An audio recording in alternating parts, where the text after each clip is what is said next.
नाज़रीन, आज आपसे मैं बात करूंगा।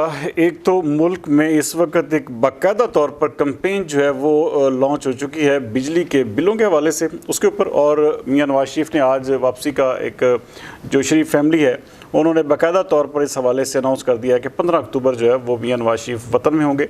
इसका मतलब है कि ये इलेक्शन, जिस तरह मैं आपको पहले बता रहा था कि फरवरी में हर सूरत में अब मुनक्किद होने जा रहे हैं, इसमें कोई किसी किस्म का इबहम जो है, अगर मियां नवाज शरीफ यहाँ पहुँच जाते हैं अक्टूबर में तो आप ये समझ लें कि इलेक्शंस भी हो रहे हैं।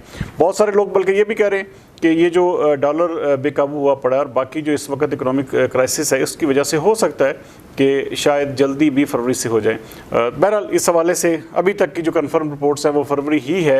आज आपने उनकी मुलाकात में जो इलेक्शन कमीशन ऑफ पाकिस्तान में हुई है नून लीग के वफद की, तो उनमें भी राना सनाउल्लाह और एहसन इकबाल की जो बातें हैं वो उसमें वाज़ेह तौर पर आज़म नज़ीर तारड़ भी कि 14 दिसंबर के बाद 54 डेज़, ऑलमोस्ट 10 फरवरी 10 और 20 के दरमियान वही डेट है जो बन रही है। लेकिन नाज़रीन, इस वक्त एक कैंपेन लॉन्च हो चुकी है। इस वक्त हर दूसरा बंदा जो है ऑलमोस्ट आज आपने देख लिया कि आज मुल्क भर में बाकायदा तौर पर अवाम अब मुजाहरे कर रही है। नाज़रीन, सियासतदान अब वही बचेगा जो अवाम का साथ देगा, चाहे वो नून लीग है, PTI है, कोई भी जमात है। अगर वो अवाम के इस दुख दर्द में शरीक होगा और उसके साथ शामिल होगा इस एहतजाज में, तो अवाम उसे सर पर भी बिठाएगी, अगले वोट भी देगी। लेकिन ये नहीं हो सकता कि आप इस वक्त जो है घर में दुबक के बैठ जाएं। बहुत सारे, मैं अभी सियासी रहनुमा मैं उनका नाम इसलिए लेना नहीं चाहता कि फिर ये लोग फिर गिले करते हैं, फिर अपने लोगों से फिर गालियाँ निकलवाते हैं। लेकिन बहुत सारे 95% सियासतदान जो हैं इस वक्त इस मामले में दुबक कर बैठे हुए हैं और किसी से कोई मिल नहीं रहे, किसी से कोई बात नहीं कर रहे। लेकिन नाज़रीन, इसके ऊपर बात होनी चाहिए। मैं आज आपको इस हवाले से बताऊंगा कि एक ऑलमोस्ट कोई रिटायर, मिसाल के तौर पे आप जज ले लें, उसका अगर कोई वो अगर उसका इलाज होना है किसी मसले पर, वो हॉस्पिटल में हॉस्पिटलाइज होना है, तो उसको अल-शिफा हॉस्पिटल में दाखिल करवाया जाता है और उसको जो वहाँ पर खाना दिया जाता है वो ऑलमोस्ट, मैं आज एक बाकायदा तौर पर इस हवाले से रिपोर्ट पढ़ रहा था, वो जो मैरियट होटल के खाने का जो ऑलमोस्ट बिल बनता है, तकरीबन आप लगा लें कि उसका वो एक दिन का जो है वो तकरीबन कोई 18 लाख के लगभग सिर्फ ये बिल बन जाता है। आप अंदाज़ा करें कि लाखों रुपया इन अशराफिया के अल्लाह पर ख़र्च होता है।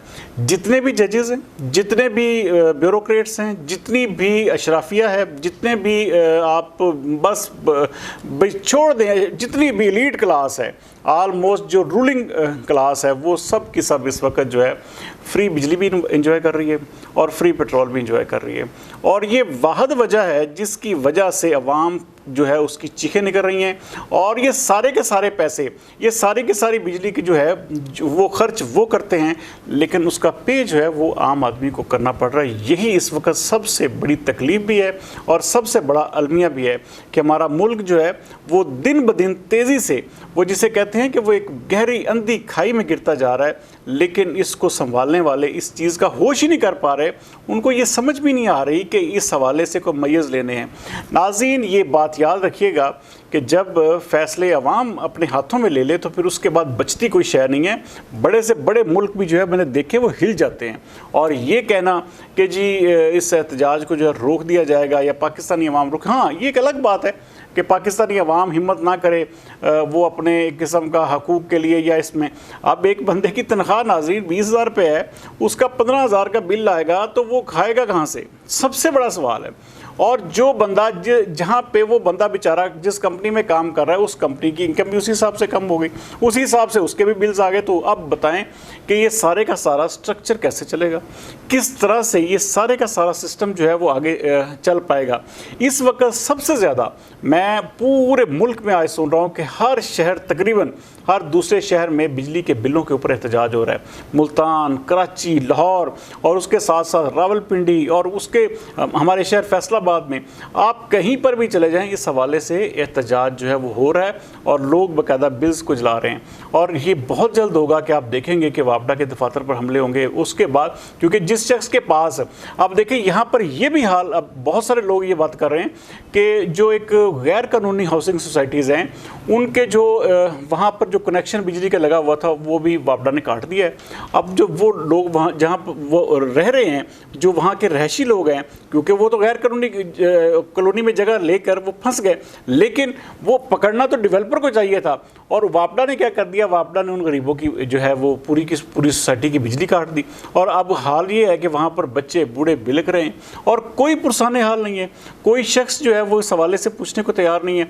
हमारा मुल्क सबसे बड़ी प्रॉब्लम यह है कि ये प्रॉब्लमस्तान तो है ही है, लेकिन यहाँ पर चेक एंड बैलेंस भी कोई नहीं है, कोई किसी को पूछने वाला नहीं। जो उस्ताद है वो सही पढ़ा नहीं रहा, जो पुलिस वाला है वो सही इंसाफ, वो एक किस्म का वो सही काम नहीं कर रहा, जो करप्शन रोकने वाले हैं वो करप्शन को बढ़ावा दे रहे हैं, जो जज हैं वो इंसाफ देने के बजाय वो सियासत में लगे हुए हैं, जो सियासतदान है वो किसी और काम में लगे हुए हैं। यहाँ पर हर दूसरा इदारा, हर दूसरा शख्स, वो जिसे कहते हैं ना कि आवे का आवा बिगड़ा हुआ है। हम हर काम वो करते हैं जिसमें हमारा कोई ताल्लुक नहीं होता, हम हर उस काम में टांग अड़ाते हैं जहाँ पर हमारा कोई लेना देना नहीं, लेकिन जो हमारी अपनी ड्यूटी है हम उसको बिल्कुल भी अदा नहीं करते। और यही वजह है कि मुल्क इस वक्त संगीन तरीन जो है बहरानों की नज़र हो रहा है और बहुत तेज़ी के साथ ये वो रेत है जो हाथों से खिसकती जा रही है। लेकिन नाज़रीन कोई इसको समझ नहीं रहा, कोई इस अलार्मिंग सिचुएशन को देख इसलिए नहीं पा रहा क्योंकि ये जो इक़्तिदार के जो बदमस्त हाथी होते हैं इनको इस चीज़ से कोई गर्ज नहीं होती कि अवाम के साथ क्या हो रहा है। लेकिन अवाम जो है नाजरीन फिर आहिस्ता आहिस्ता ये लावा जो है ये पकता है और फिर उसके बाद जब ये फटता है तो फिर उसके बाद कोई शय बचती नहीं है। इस वक्त पूरे मुल्क आप देखें ये इस तरह के कोई भी काम नहीं होना चाहिए था कि जी ये देखें हल्का बंदी हो रही है। भाई एक सॉलिड हुकूमत आए और सॉलिड हुकूमत आके सबसे पहले इलेक्शन के बाद जो है वो अपने ये रोड मैप दे और ये अभी से तमाम पार्टीज़ को ये ऐलान कर देना चाहिए कि भाई जैसे ही हुकूमत बनेगी, और ये बल्कि निगरान हुकूमत को करना चाहिए क्योंकि निगरान हुकूमत के ऊपर कोई बर्डन नहीं आएगा। लेकिन सबसे बड़ी प्रॉब्लम यह है कि इन अशराफिया की जो राहत है उसको रोके कौन, कोई कौन आगे बढ़े, कोई ऐसा कौन सा ऐसा ये देखें वो कहा जाता है कि जी ये फलां जो अब इस्टेब्लिशमेंट है ये बड़ी मुल्क की खैर खा है। तो मैं कहता हूँ अगर ये इस्टेब्लिशमेंट अगर इस मुल्क की खैर खा है तो फौरी तौर पर सबसे पहले ये जितनी भी अशराफिया है सब की फ्री बिजली और फ्री पेट्रोल ख़त्म कर दें। नाज़रीन याद रखिएगा पूरी ज़िंदगी 70 साल 75 साल हमारे मुल्क को गुजर चुके हैं, आज तक अगर एक बात याद रखिएगा मेरी बड़े गौर से कि एस्टेब्लिशमेंट ने अपना इमेज गंवाया है, अपने आप को सियासत में इन्वॉल्व करके, अपने आप को हर तरह की उस एक्टिविटी में मुलव्वस करके जो कि उनके शान निशान नहीं थी। और यही वजह है कि फ़ौज को बतौर इदारा हदफ़ तनकीद जो है वो बनाया जाता है।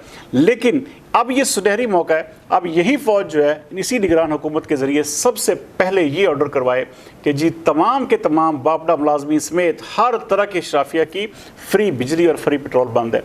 यकीन माने कि ये पूरी की पूरी पाकिस्तानी अवाम इसी फ़ौज को, इसी इस्टेब्लिशमेंट को अपने जिसे कहते हैं कि अपने सर का ताज बना लेगी। और जो लोग इस वक्त मुतनफ़र भी हैं, जो लोग इनके ख़िलाफ़ प्रोपेगेंडे में मसरूफ़ हैं, आप यकीन माने कि इस फैसले के बाद वो लोग भी मजबूर हो जाएंगे कि वो अपनी फ़ौज से मोहब्बत करें। लेकिन सबसे बड़ी प्रॉब्लम यह है कि आगे बढ़ेगा कौन, पहला कदम कौन बढ़ाए, वो जिसे कहते हैं कि इस बिल्ली के गले में घंटी कौन बांधे।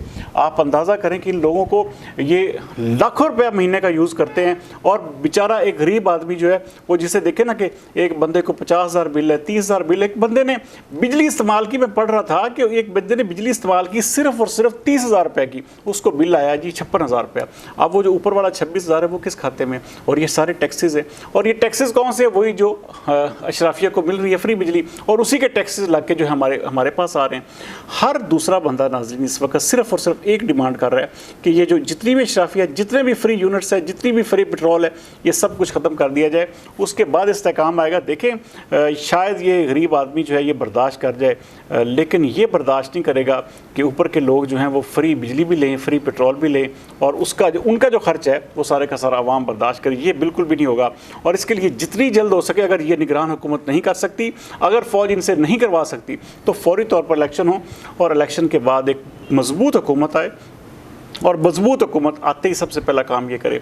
नाज़रीन अगले 2 से 3 साल इंतहाई टफ होंगे, इसलिए मैं बार बार कह रहा हूँ कि ये जो इलेक्शन है, ये जो अगली हुकूमत है, ये बनना इंतहाई ज़रूरी इसलिए है क्योंकि ये मुल्क की हालात जो हैं ये निगरान हुकूमत के बस का रोग नहीं है।